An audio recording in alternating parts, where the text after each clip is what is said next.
Hello. आज हम लोग इस टॉपिक में दर्पण सूत्र पढ़ते हैं। तो पहले हम लोग अवतल दर्पण के लिए दर्पण सूत्र पढ़ेंगे, मिरर फार्मूला जिसको कहते हैं।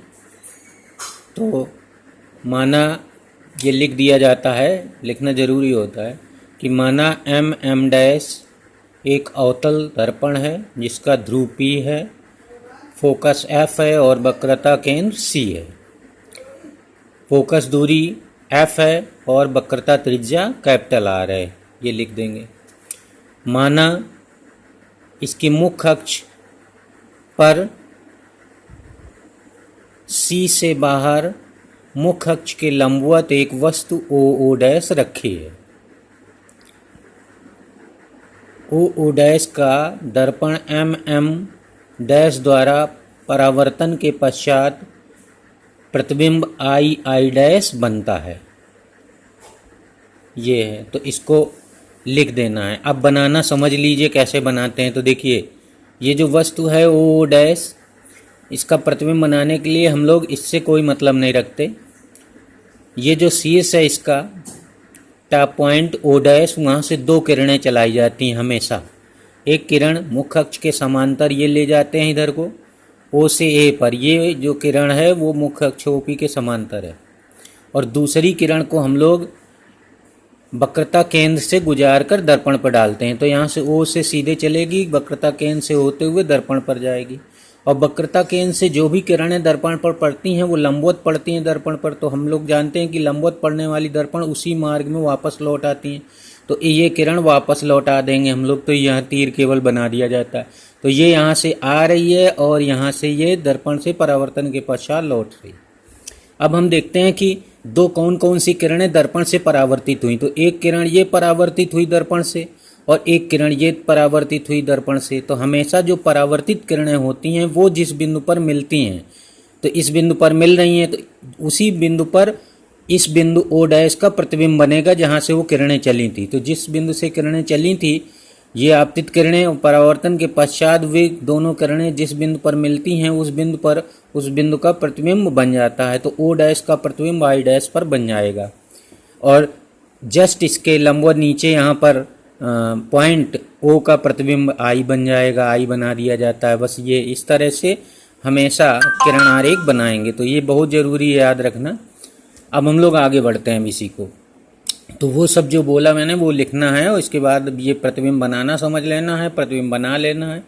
अब लिखना है, अब देखना है हमें कि ये जो त्रिभुज है, त्रिभुज OO डैश C व त्रिभुज ये जो है I डैश C, ये दोनों समरूप त्रिभुज कहे जाते हैं क्योंकि एक दो रेखाएं सीधे सीधे कट गई और उन्हीं के बीच में ये बना हुआ है। तो ये कोण इसके बराबर होता है और ये 90 अंश और ये 90 अंश। तो ऐसे त्रिभुज समरूप त्रिभुज कहलाते हैं।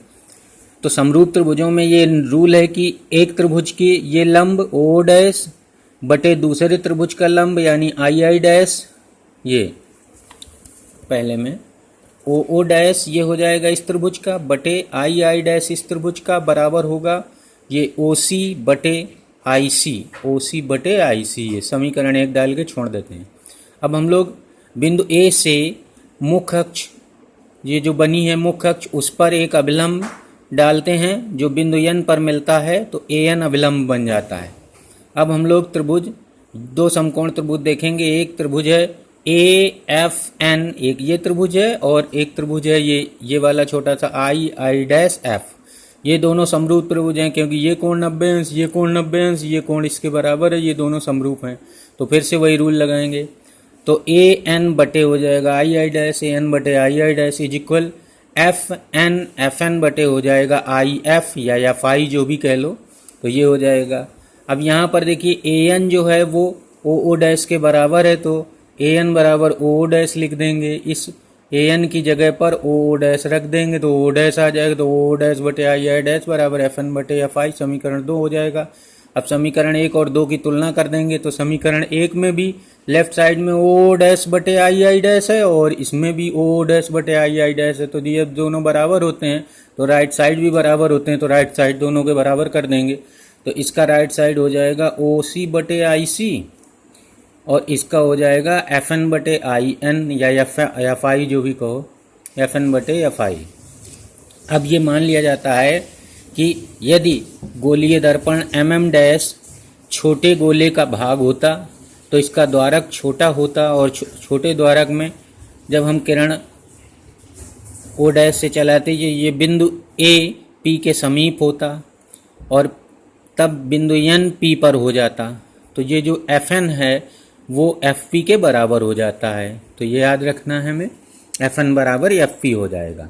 और दूसरा ये भी लिख देते हैं कि उपाक्षी किरणों के लिए, उपाक्षी किरणें मतलब जो अक्ष के पास में होती उनको उपाक्षी किरणें होती। तो अगर इस वस्तु से हमारी किरण कोई मुख्य अक्ष के बिल्कुल समीप पैरेलल चली होती तो यहाँ पर आती, और इस बिंदु से जब हम विलंब डालते यहाँ पर तो वो P पर ही पड़ता आके, तो ये N पॉइंट P पर मिलता। तो FN को हम FP के बराबर मान लेते हैं, तो FN बराबर FP लिख दिया जाता है। अब यहाँ लिख देंगे FP, तो OC बटे IC बराबर FP बटे FI हो जाएगा यहाँ पर। अब यहाँ से चित्र से, यहाँ से जो किरण आरेख बनाया गया है यहाँ से समझते हैं। देखिए OC बराबर हो जाएगा OC बराबर लिखा जाएगा ये PO या OP माइनस CP लिख देंगे इसी तरह से। और IC की जगह देखो IC ये है तो हम लिख देंगे CP माइनस IP, तो IC निकल आएगा, तो यहाँ पर लिख दिया गया है CP माइनस IP।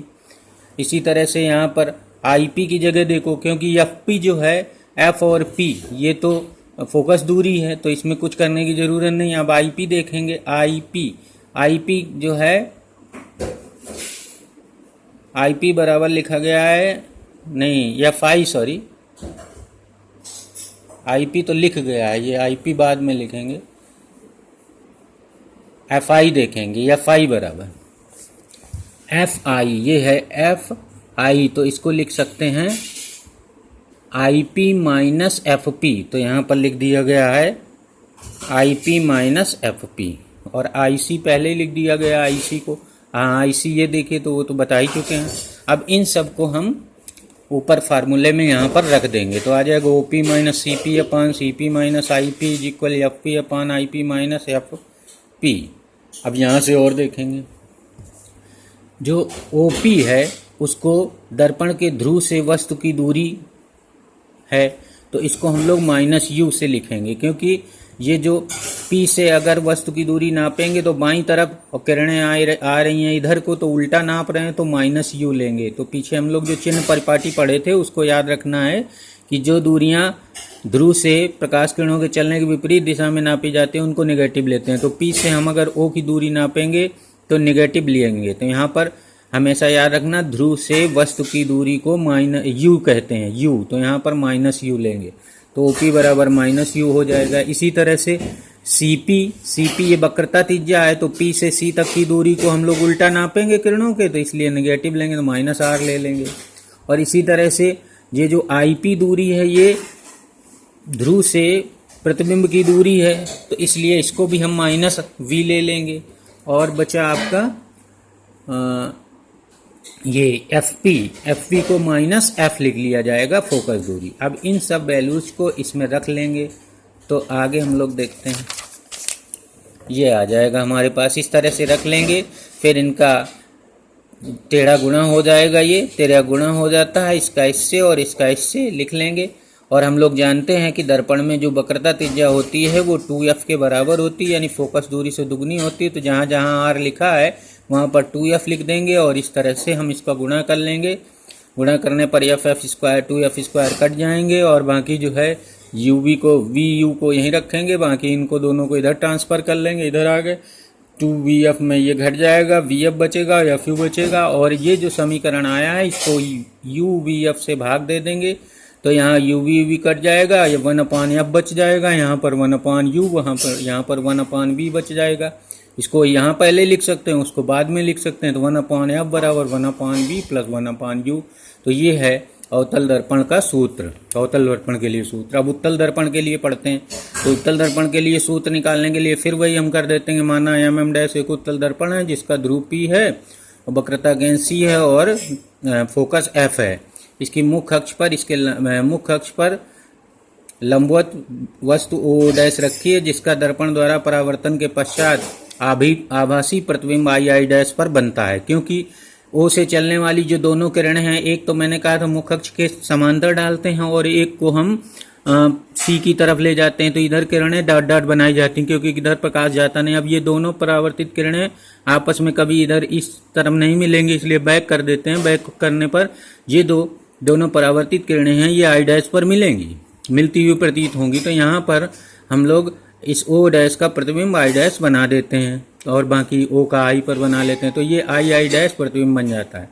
और इसमें प्रतिबिंब ओ डैश की तुलना में सीधा बना हुआ ऊपर की, जबकि अवतल दर्पण में क्या बना था, अवतल दर्पण में प्रतिबिंब यहाँ पर ये नीचे बना हुआ है, अवतल दर्पण में ये नीचे प्रतिबिंब बना हुआ, उल्टा बना है, और उसमें सीधा। इसमें वास्तविक बनता है क्योंकि इसमें किरणें वास्तव में मिलती हैं, और इसमें जो प्रतिबिंब बनता है वो हमेशा आभासी बनता है क्योंकि किरणें डॉट डॉट करके मिलाई गई हैं, यानी वास्तव में किरणें नहीं मिलती, वो मिलती हुई प्रतीत होती हैं। ये है। अब इसमें भी हम लोग वही पीछे वाले की तरह त्रिभुज देखते हैं, तो इसमें ये जो त्रिभुज ओ डैश सी, ये बड़ा वाला त्रिभुज ओ डैश सी व आई डैश सी, ये वाला छोटा सा, ये समरूप त्रिभुज कहे जाते हैं। तो ओ डैश बटे आई डैश बराबर हो जाएगा ओ सी बटे आई सी, तो ओ सी बटे आई सी ये आ गया, समीकरण 1 बन गया। इसी तरह बिंदु ए से हम मुख्य अक्ष पर एक अभिलंब ए एन खींच लेते हैं और त्रिभुज ए एन एफ व आई डैश एफ में या आई डैश आई एफ में, जो भी कह लो, समरूप हैं ये दोनों त्रिभुज। ये बड़ा सा त्रिभुज और ये छोटा सा त्रिभुज दोनों समरूप हैं, तो इसमें हो जाएगा ये ए एन बटे आई डैश और एन एफ बटे आई एफ, ये हो जाएगा। परंतु ए एन बराबर हो जाएगा ओ डैश, ए एन बराबर ओ डैश हो जाएगा, तो ए एन की जगह ओ डैश लिख देंगे, ओ डैश बटे आई डैश बराबर एन एफ बटे आई एफ। ये समीकरण 2 डाल देंगे। अब समीकरण 1 और 2 की तुलना करने पर देखेंगे, तो यहाँ लेफ्ट हैंड साइड बराबर है तो राइट हैंड साइड बराबर कर लेंगे, तो आ जाएगा ओ सी बटे आई सी बराबर एन एफ बटे आई एफ। ये देखिए यहाँ पर ओ सी बटे आई एफ बराबर एन एफ बटे। अब यह दर्पण का द्वारा कि एम डैश छोटा हो तो बिंदु ए पी के समीप होगा, वह बिंदु एन पी पर होगा, पीछे वाले की तरह लिख लेंगे, पी पर होता है लिख दीजिए, होगा लिख दीजिए। अतः इसलिए एन एफ बराबर हो जाएगा पी एफ, तो ओ सी बटे आई सी पी एफ बटे आई एफ, और ये पीछे वाले की तरह डिस्टेंस इस वाले फिगर से, इससे देखकर लिख लेंगे। ये ओ सी बराबर हो जाएगा O P plus P C, I C बराबर P C minus P I. इसको देख के समझ लेना यहाँ पर जो लिखा गया है कि सही है कि नहीं, पहले फिगर बना लेना फिर लिख लेंगे। और उसके बाद ये यहाँ पर रख देंगे, और ये जो डिस्टेंसेज हैं ओ पी वस्तु की दूरी है, तो चूंकि बाईं तरफ है वस्तु इसलिए माइनस यू लिखेंगे, पी सी वक्रता त्रिज्या प्लस आर हो गई, पी आई प्रतिबिंब जो है वो ध्रुव से दाहिनी तरफ बन रहा है इसलिए इसको प्लस ले लिया गया है यहाँ पर, और फोकस दूरी, फोकस जो है ध्रुव के दाहिनी ओर है इसलिए इसको प्लस लिया गया। ये सब वैल्यू यहाँ रख के टेढ़ा गुणा या आर की जगह 2f लिख लेंगे, मान रख देंगे, और टेढ़ा गुणा करने पर जब काटेंगे तो हमारा पीछे वाले की तरह आ जाएगा यू वी बराबर F V plus U F. अब इस समीकरण को फिर से हम यू वी एफ के मल्टीप्लाई से गुणा भाग दे देंगे, तो इसका भाग देने पर तो दोनों तरफ जब भाग देंगे तो यहाँ पर 1/f बचेगा, यहाँ पर 1/u बचेगा, इस जगह पर 1/v बचेगा। इसको पलट के भी लिख सकते हैं, तो 1/f बराबर 1/v प्लस 1/u। तो ये उत्तल गोली दर्पण के लिए आ गया। आप देखते हैं उत्तल गोली दर्पण का अवतल गोली दर्पण का फार्मूला सेम है, तो ये याद रखना है कि दोनों गोली दर्पण के लिए जो दर्पण सूत्र होता है वो समान होता है।